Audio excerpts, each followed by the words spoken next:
The most dangerous employee in any workplace is the one who can leave without collapsing. You can see dependency in small moments. The calendar invite with no subject line. The manager's cold comment that ruins the entire weekend. The employee who wants to push back but remembers rent is due in 9 days. The worker who knows the job is damaging them but also knows one missed paycheck could start a chain reaction they cannot stop. That is a structural problem. Leverage is absent. Companies are comfortable with loyalty. They benefit from it. What unsettles them is an employee with somewhere else to go. Once a worker has options, the promotion promise loses power. The family speech loses power.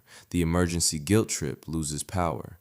The manager who survives on manufactured fear loses power. External leverage is the power built outside the current employer that gives a worker more choices inside that employer.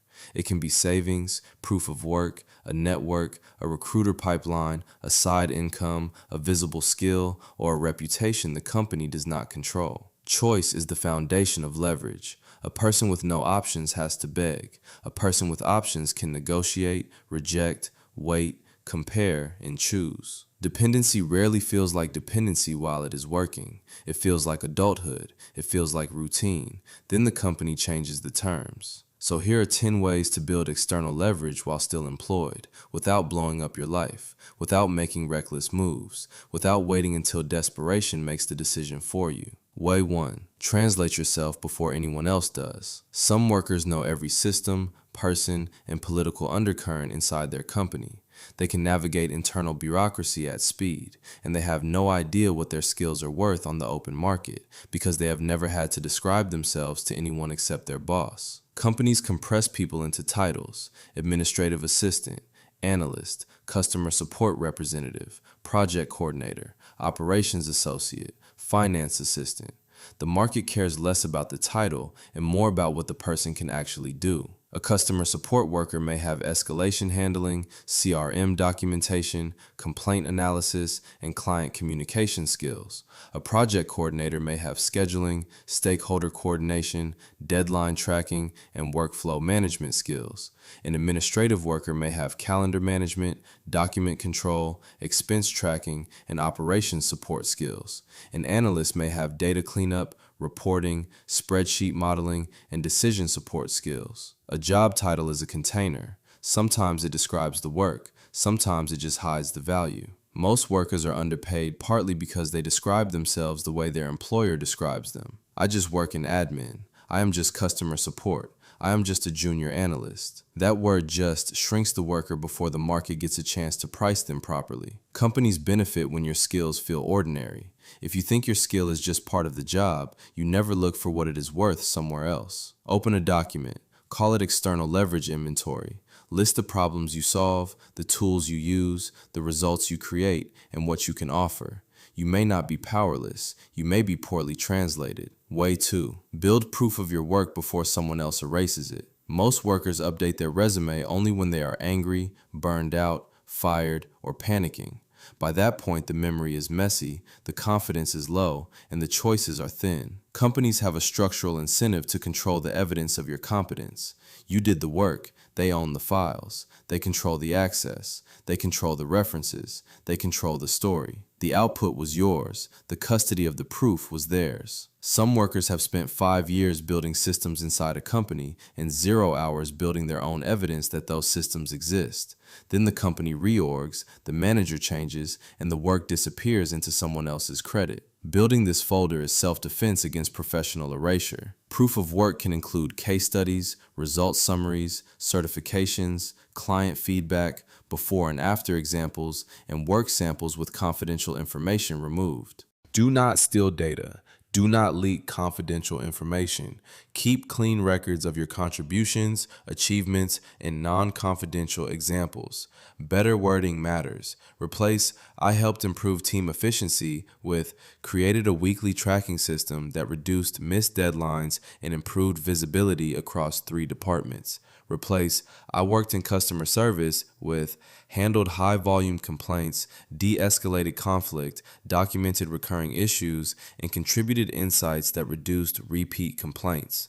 Do not wait until you are unemployed to start proving you are valuable. By then, the company may have already rewritten the story without you in it. Way 3. Keep your market-facing materials alive. The company can eliminate a department before lunch. The employee still feels guilty for updating 3 LinkedIn bullet points. That discomfort has a function. The conditioning to leave resume work until crisis is part of how dependency operates. A worker whose career infrastructure lives entirely inside one company will hesitate to signal they are looking outward. It feels disloyal. Updating the resume while employed forces you to admit something the paycheck tries to hide. This arrangement is temporary, even if nobody says it out loud. People with leverage maintain their market-facing materials before any crisis appears. An updated resume, a current LinkedIn, recent achievements, visible professional activity, and a network that does not look abandoned. A dead resume is a sign that the employer has become the entire career infrastructure.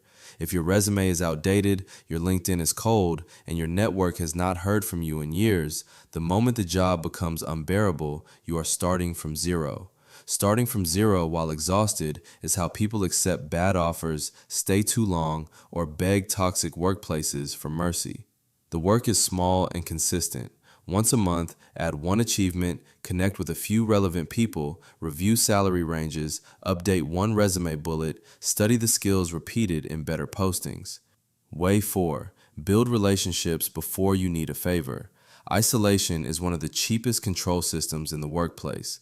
When your entire professional world is inside one building, the company controls your comparison points. You start hearing one manager's definition of normal, one HR department's version of acceptable, one company culture's assessment of what you deserve. You start thinking, maybe this is just how it works. Maybe every job is like this. Maybe I am the problem. Some workers can explain their boss's mood patterns better than they can name 3 people in their industry outside the company. External relationships break that compression. They show you what other workplaces pay, what other roles exist, and what your skills may be worth somewhere else. Real leverage comes from relationships built before desperation. Former classmates, former coworkers, recruiters, industry peers, mentors, clients, people in adjacent roles. Start small. One old coworker, one message, one conversation that reminds someone you exist outside your current job title. Message one person every 2 weeks. Congratulate people when they change roles. Share something useful.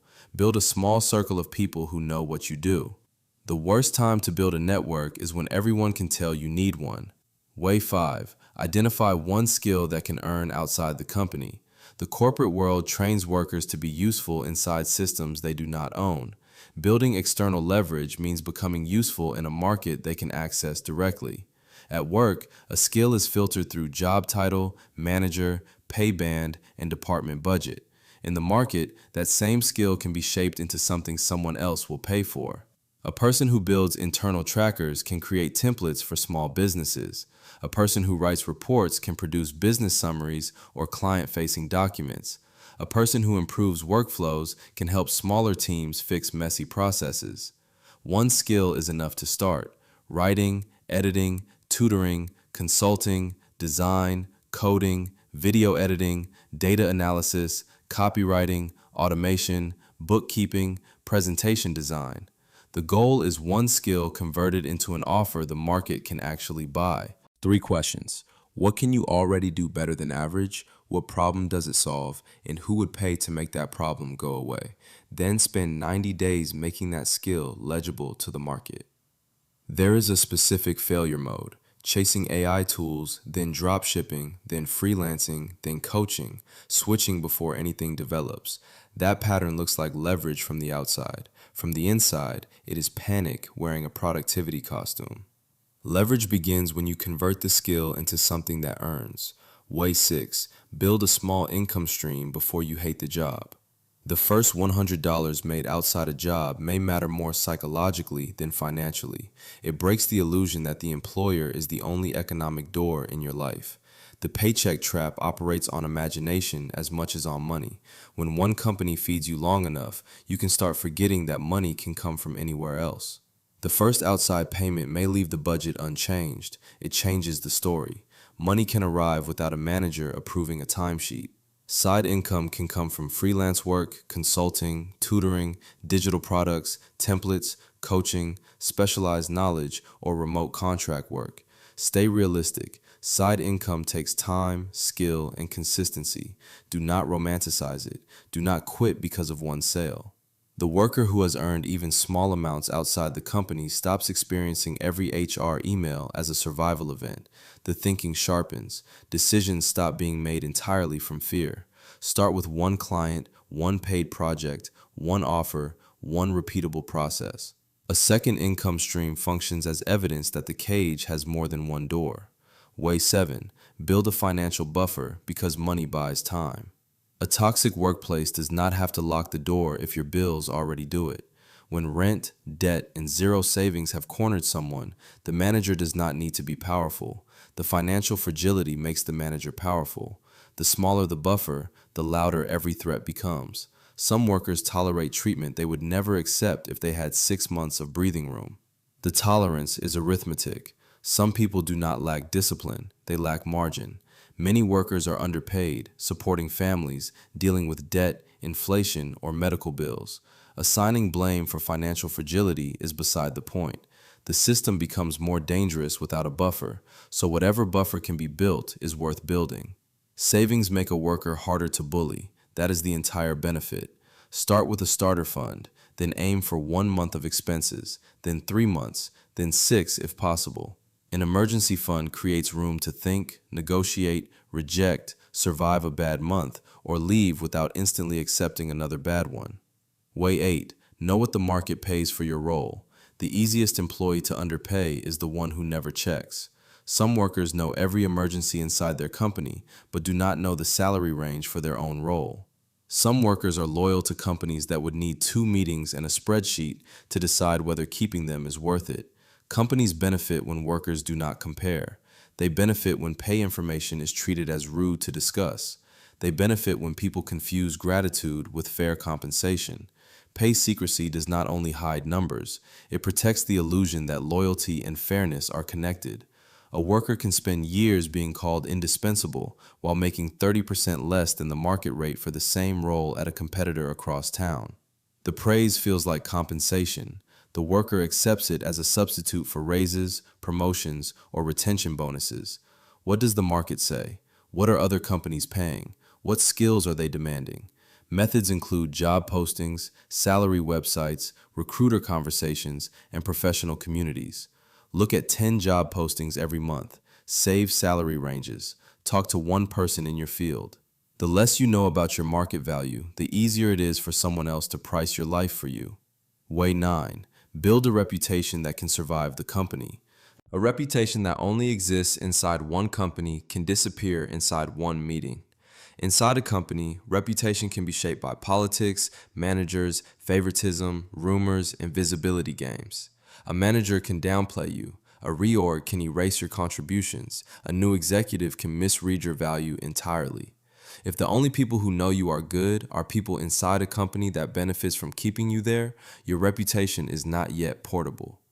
The company hosts your professional identity. Once you leave, get pushed out, or become politically inconvenient, that identity may not travel unless something was built outside. A reputation inside one company can be damaged by a manager with a grudge. A body of work built elsewhere is harder to bury. External reputation can be built through posts, writing articles, sharing insights, contributing to professional communities, or developing a niche presence in your field. A portfolio site, a professional newsletter, a few strong posts, a LinkedIn presence that reflects the work, not the job title.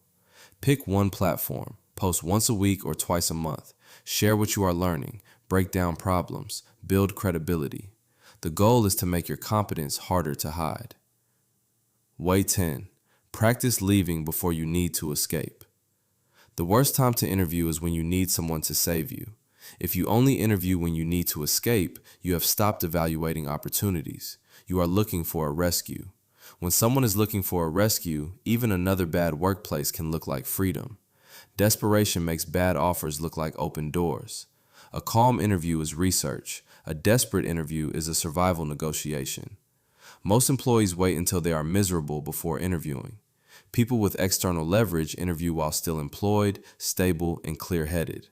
Interviews tell a worker what companies are hiring, what skills are expected, what salaries are realistic, and what their story sounds like out loud. Take recruiter calls occasionally. Apply selectively. Ask strong questions. Compare offers. Use interviews to gather information before you need them to deliver rescue. Do not waste people's time recklessly. Do not lie. Companies are always evaluating their options. Employees are allowed to do the same. The story tightens over time. The numbers become familiar. The silence in a salary negotiation stops feeling threatening. The gap between what the current employer pays and what other employers are offering becomes a fact, not a hope. That fact alone reorganizes how the worker walks into Monday. Your company has a replacement plan for you. You are allowed to have an exit plan for them. External leverage changes the body before it changes the bank account. A worker with no options enters work in a particular way.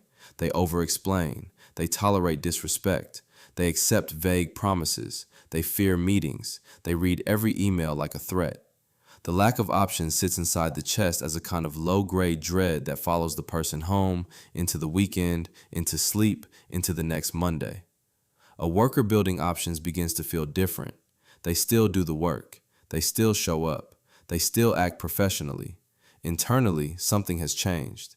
They no longer need one boss, one department, one company, or one annual review to decide whether they are valuable.